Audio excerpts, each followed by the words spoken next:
Good morning and a warm welcome to Cardiomyopathy UK's National Conference. The theme for our conference this year is Together Again, a Brighter Future. How good does it feel for us all to be back together again and holding our conference in 2022 face to face? Back together again, just as it should be. Together Again, a Brighter Future, I'm sure will resonate with many of us as we think back over the past few years and recall the many occasions when we were unable to be together with our friends and families or to have face-to-face contact with our medical professionals. So I think it's fair to say that we've come a long way since 1977, when Carolyn Biro, our founder, was diagnosed with hypertrophic cardiomyopathy. At that time, there was no patient information available to her. Carolyn was determined to make a difference. Through her determination to help others, Cardiomyopathy UK was formed in 1989. Carolyn's vision of providing expert support so that everyone affected by cardiomyopathy can lead long and fulfilling lives is still at the core of what we do today. So Cardiomyopathy UK is quite unique in that all of our trustees have a personal connection to cardiomyopathy or myocarditis, either as a patient or as a relative or friend of someone with the disease. Each of us has a story to tell.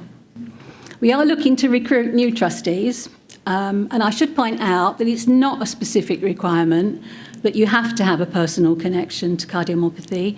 We recognise that each new person does bring their own knowledge, skills and life experiences, which all adds to the mix. So do talk to any of us if you want to know more about becoming a trustee today.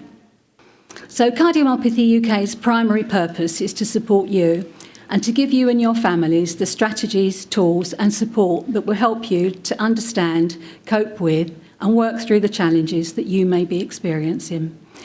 Just to give you a taste of what's been going on this year, our helpline continues to be well used and well received, with sound guidance, support and reassurance from our nurses. At the beginning of the year, you shared with us your concerns that you were still not receiving rescheduled clinical appointments that had been postponed due to the pandemic, despite proactively contacting consultant secretaries and outpatients for appointments. Thankfully, that position has now improved, although we are aware that there are now a lot more remote consultations taking place than there were prior to the pandemic. In March, we participated in the first meeting held by NHS England to review, improve and update the service specification for inherited cardiac conditions services in the NHS. We continue to be engaged with this work to ensure that the requirements outlined in our change agenda are incorporated into the new inherited cardiac conditions specification. Our national survey in August received 602 responses, a fantastic response. We were able to use some of the detailed analysis to feed into the NICE appraisals of mavacamten and Evusheld. Our research submission to NICE on mavacamten for the treatment of obstructive hypertrophic cardiomyopathy was received extremely favourably. In fact, NICE asked if our submission could be used by them as a template for other non-profit organisations on how to complete a consultation. We also submitted a scoping document to NICE on the proposed use of Evusheld to prevent SARS-CoV-2 in immunosuppressed and transplant patients. We still await the outcome. Our survey also identified that 25% of people with cardiomyopathy have not been offered genetic testing and that 90% of respondents highlighted well-being as an issue. We heard you. We do have a session on well-being scheduled for this afternoon. The expansion of our research and policy work continues to enable us to raise the profile of the charity and cardiomyopathy within medical and healthcare environments. By developing policies and conducting research, we can have an even greater impact on improving the care and quality of lives relating to all aspects of cardiomyopathy and myocarditis. The first ever International Cardiomyopathy Awareness Week campaign took place in June. The campaign was led by Cardiomyopathy Patient Council of the Global Heart Hub. The Global Heart Hub is a group of 10 cardiomyopathy charities from around the world, including Cardiomyopathy UK. The campaign aimed to raise awareness and understanding of what cardiomyopathy is, the signs and symptoms, and the importance of knowing family history. The campaign received a fantastic response for us, especially on our social media channels.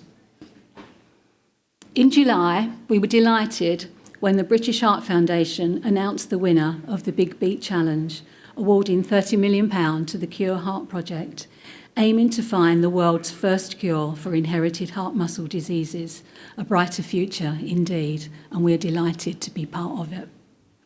We're currently undertaking a review of our services to assess if they are still meeting the needs of people affected by cardiomyopathy, focusing on what needs to change and whether there are any new or unmet needs that we should be focusing on.